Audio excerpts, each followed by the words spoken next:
Video rubrika Eju meklēt. Šajā sērijā projekti jauniešiem jaunatnes startautisko programmu aģentūra. Esiet sveicināti mūsu Rīgas tālmācības vidusskolas video studijā, un šodien pie mums ciemos ir pārstāve no jaunatnes startautisko programmu aģentūras Maija Koldberga. Labdien! Sveiki! Mēs esam šodien šeit satikušies, lai noskaidrotu, kas ir un vispār ar ko nodarbojas jaunatnes startautisko programmu aģentūra.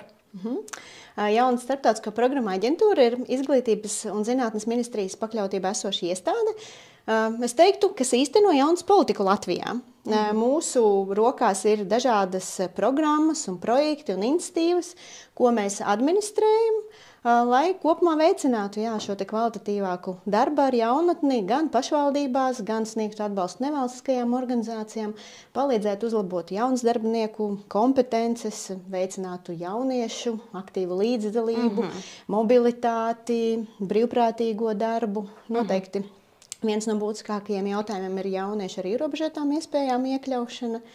Tāpat arī strādājam, lai informētu jauniešus, jaunas darbinieks par tām iespējām, ko viņi var izmantot, ko finansē gan no valsts budžeta, gan no Eiropas finansējuma. Jā, izklausās tā ļoti nopietni tā no sākuma, un kā jūs jau arī minējāt, ļoti plašas tās visādas dažādas iespējas, bet varbūt, tad, ja kaut ko gribētos precizēt, kas tās ir par programmām vai mācībām vai projektiem, ko tieši jauniešiem piedāvājat?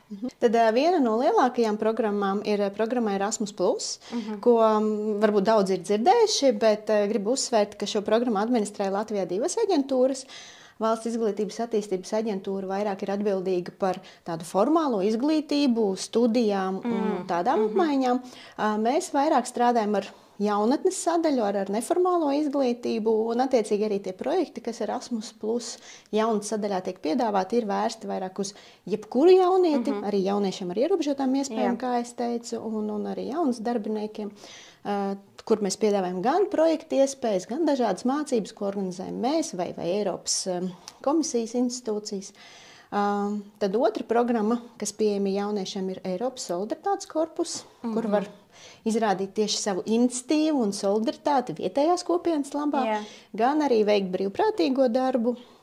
Tad mūsu paspārnē ir arī jaunas politikas valsts programma, kur piemēram, varbūt ir dzirdēts tāds jauniešu projektu konkursu Kontakts, kas ir viens no jaunas politikas valsts programmas projektu konkursiem, kas tieši vērsts uz jauniešu aktīvu iesaisti, bet ir arī atbalsta projekti pašvaldībām, nevalstiskajām organizācijām, iekļaušanas veicināšanai, jaunas darbinieku kompetenci uzlabošanai.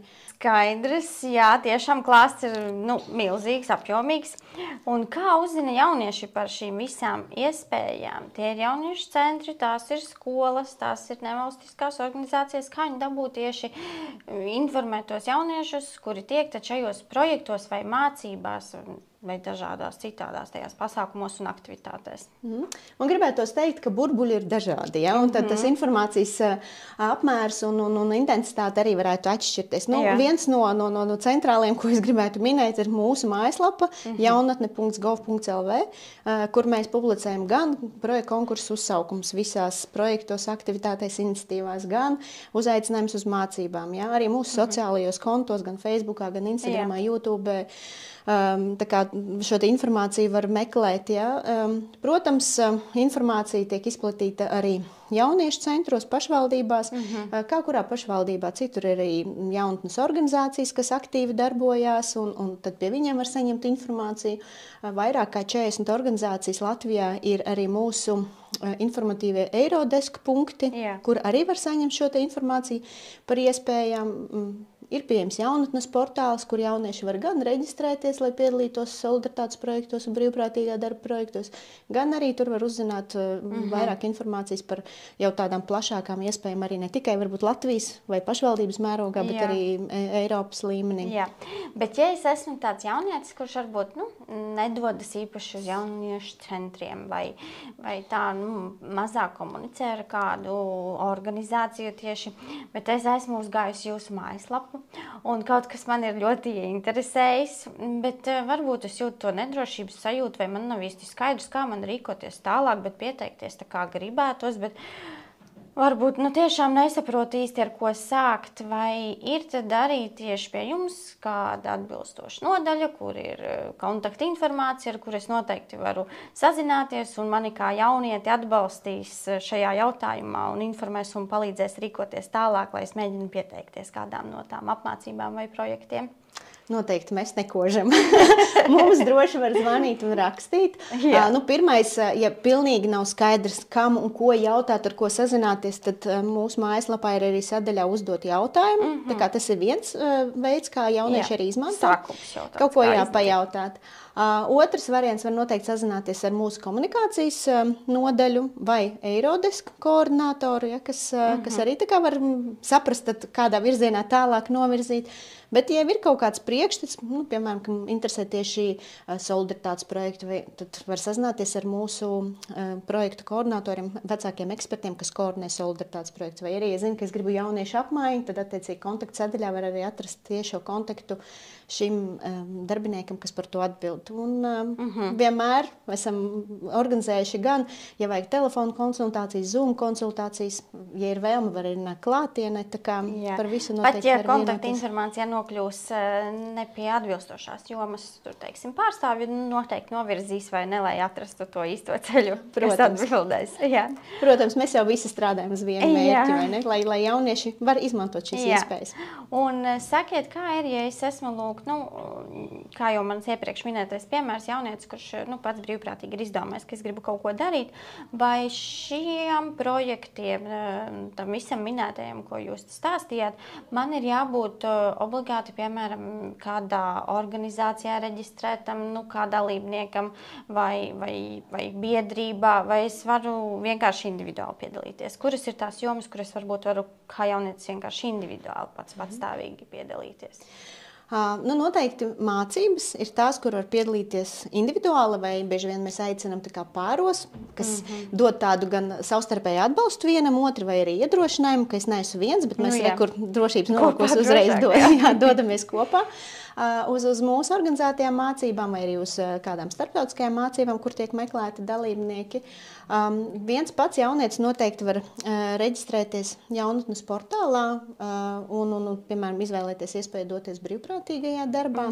Tā kā tur nevajadzēs tādu uzreiz tiešo organizācijas iesaisti. Bet, ja ir vēlme iesaistīties tādā projekta izstrādē vai īstenošanā, tur gan vajadzēs tādu atbalstu komandu un parasti tie ir kādi 4-5 jaunieši kopā, kas to ideju ģenerē, attīsta, plāno.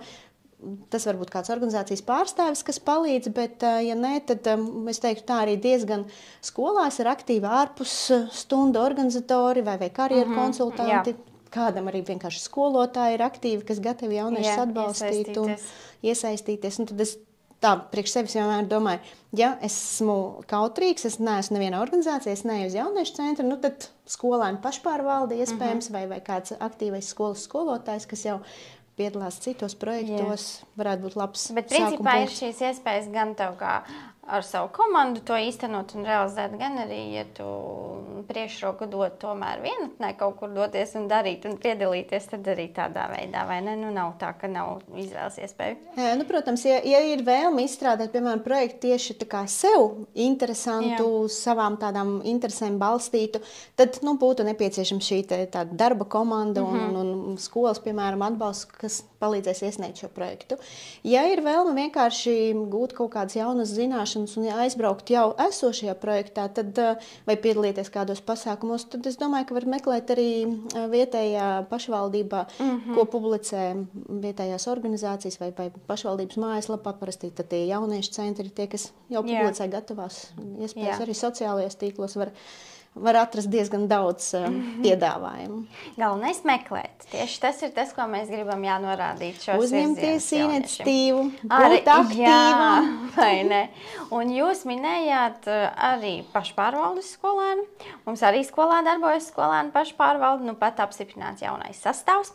Un es gribētu jums pajautāt, esmu pamanījusi, ka arī jums ir tāds pašpārvalžu atbalsta iniciatīva, Un vai jūs varat pastāstīt plašāk par to, kas tas ir? Mēs viņu saucam kontakts.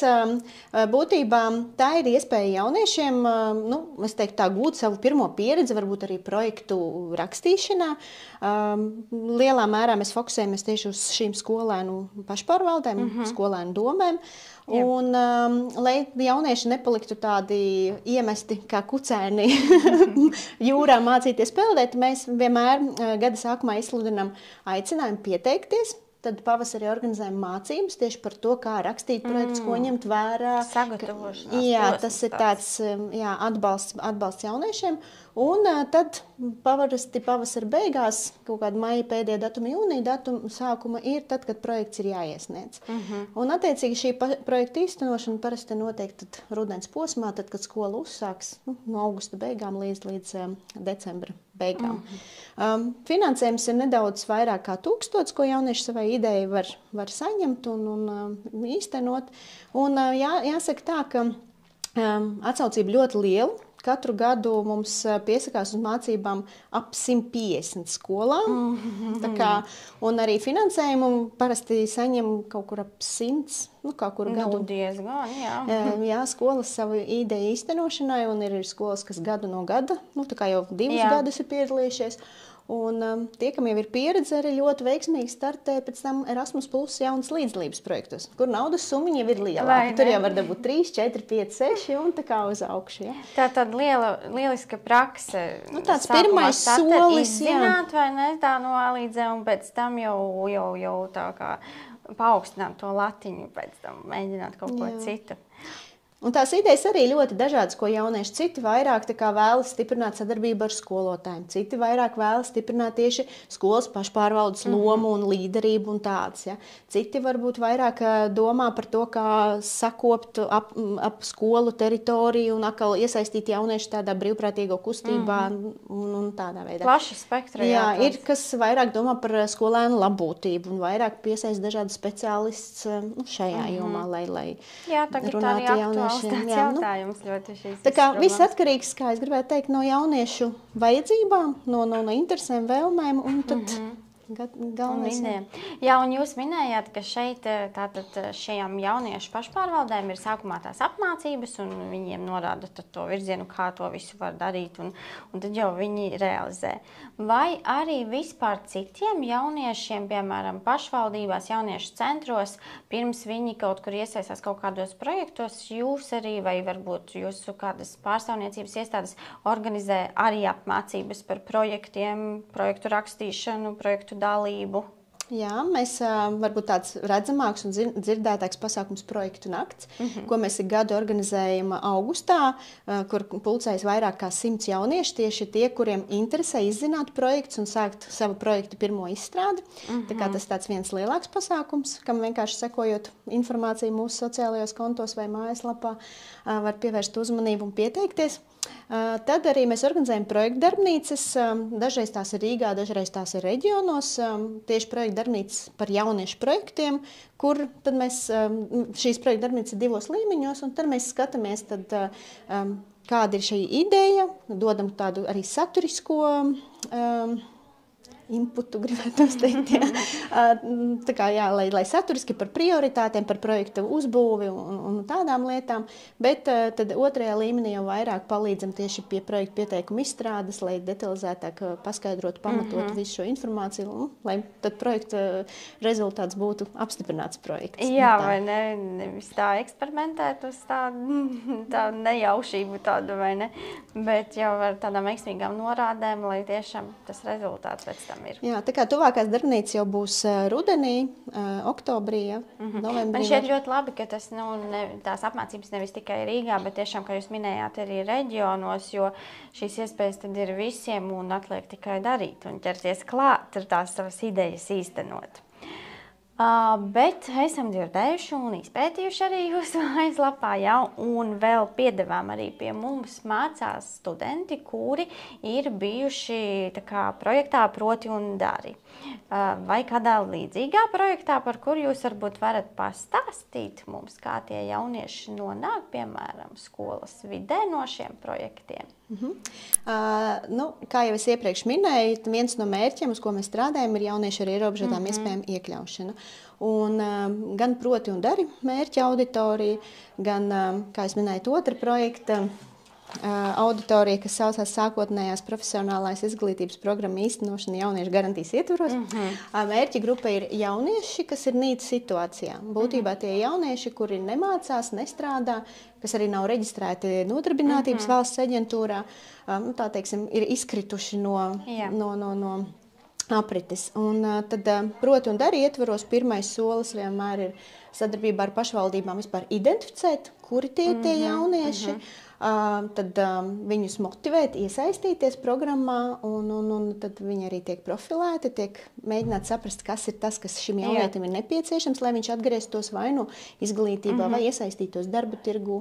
Tad šī mācība programma, kas viņam tiek sagatavota pēc izpētes, arī tiek īstenota ar mentoru atbalstu, un tad tajā rezultātā tad tie jaunieši vai nu iesaistās kādā mācību izglītības iestādē, vai nu atrod darbu, vai nu iesaistās tad dažādās jauniešu centra aktivitātēs, bet būtībā viņi atkal ir tādā jauniešu apritē. Un arī šis otrs projekts ir vērsts uz to, tad, lai jaunieši apgūst kādu arodu, kādu profesiju, lai mācās, lai viņi būtu ļoti veiksmīgi arī darba tirgū. Jā, mēs arī priecājamies par tiem, mēs jau saucam tagad viņus par savējiem, kas pie mums ir nonākuši, un mēs arī šiem projekta pārstāvjiem, tā kā sociāli draudzīga skola, arī piešķiram sociālās mācību maksas atlaides, kas arī ir vērtīgi, lai viņiem ir šīs iespējas turpināt mācīties un pēc tam arī absolvēt, un tad jau turpināt vēl uz priekšu savas vai nu izglītības gaitas, vai nu darba gaitas. Gribētu teikt, ka šiem jauniešiem jau projekta ietvaros, proti un dari ietvaros sniegts atbalsts vairāk kā 5000 jauniešiem. Un 30. novembrī arī Rīgā būs projekta noslēguma konference, kur atskatīsimies uz sasniegtos rezultātiem. Lieliski, manuprāt. Tas ir ļoti vērā ņemami, jo ir nepieciešams, jāatzīst, ir nepieciešams šis atbalsts, un man šķiet, ka tas ir ļoti laba iniciatīva šis projekts, ka to sniedz un ka novērtē un novēro šos jauniešus un iesaista viņus pēc tam, vai ne? Jā, man liekas arī tas ir ļoti vērtīgi, ka mēs ne tikai aktīvos pamanam un iesaistam, tieši tā. Arī ar visiem tās iespējas. Un tīri jūsuprāt, kā jums šķiet jauniešu projektu īstenošana un viņu iesaistīšanās šajos projektos vai apmācībās un visās šajās aktivitātēs, kā ietekmē vai izmaina viņu dzīves ikdienas pieredzi?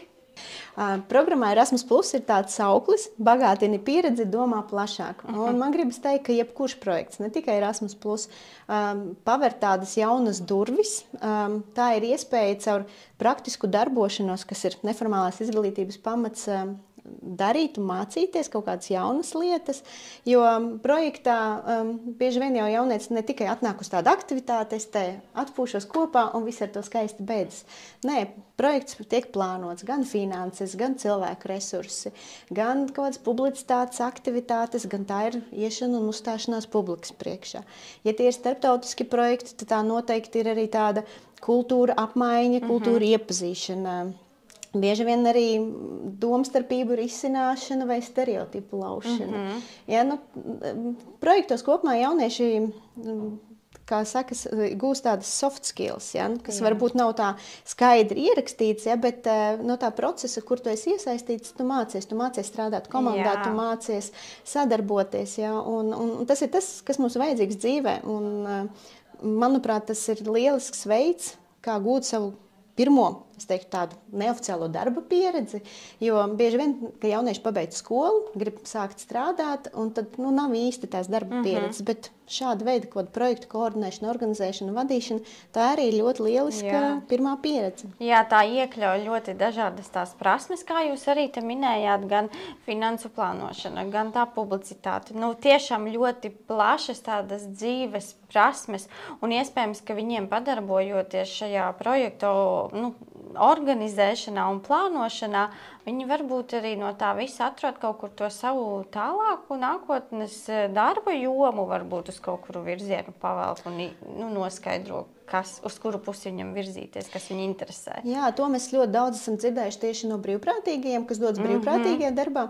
Un bieži vien brīvprātīgais darbs ir līdz pat gada garumam, jā, tas tāds ilgstoši. Un tad ir kādreiz liekas, jā, es gribētu savu dzīvi saistīt, nezinu, jā, ar publicitātes jautājumiem vai kaut ko tādu. Un kad tu to gadu esi darījis, saproti, nē, tomēr tas nav tas, ko es gribu. Es varbūt vairāk gribu iet un darboties, nezinu, ar jauniešiem, bērniem un organizēt vairāk aktivitātes. Nu, un tādā veidā tieši šī iziešana caur tādu praktisko pieredzi dot perspektīvas, uz ko es gribu fokusēties nākotnē. Šodien mēs ieskatījāmies pavisam īsi tajā visā plašajā klāstā, kādas iespējas jauniešiem tiek piedāvātas. Protams, kā jau es iepriekš arī minēju, viņiem vajag tikai meklēt, mēs rādīsim mazliet virzienu, viņiem jāsaprot, kas viņiem tuvāk sirsniņai un ko viņiem tiešām gribas darīt. Un es, piemēram, šodien novēlētu viņiem mēģināt, tad realizēt un pārbaudīt savas spējas un nebaidīties to visu darīt. Novēlējums no jūsu puses būtu? Jā, manas puses noteikti būtu šis pats nebaidīties, uzdrošināties un galvenais rīkoties. Jo bieži vien, manuprāt, tā kā mēs apsveram, es varētu varbūt tur aiziet, es varētu to izdarīt, bet nenotiek šī rīcība. Tad mans aicinājums rīkoties. Lieliski! Uz šīs nots mēs arī noslēgsim. Paldies, ka bijāt šodien mūsu ciemos, un tad, lai mūsu jauniešiem viss izdodas. Lai izdodas.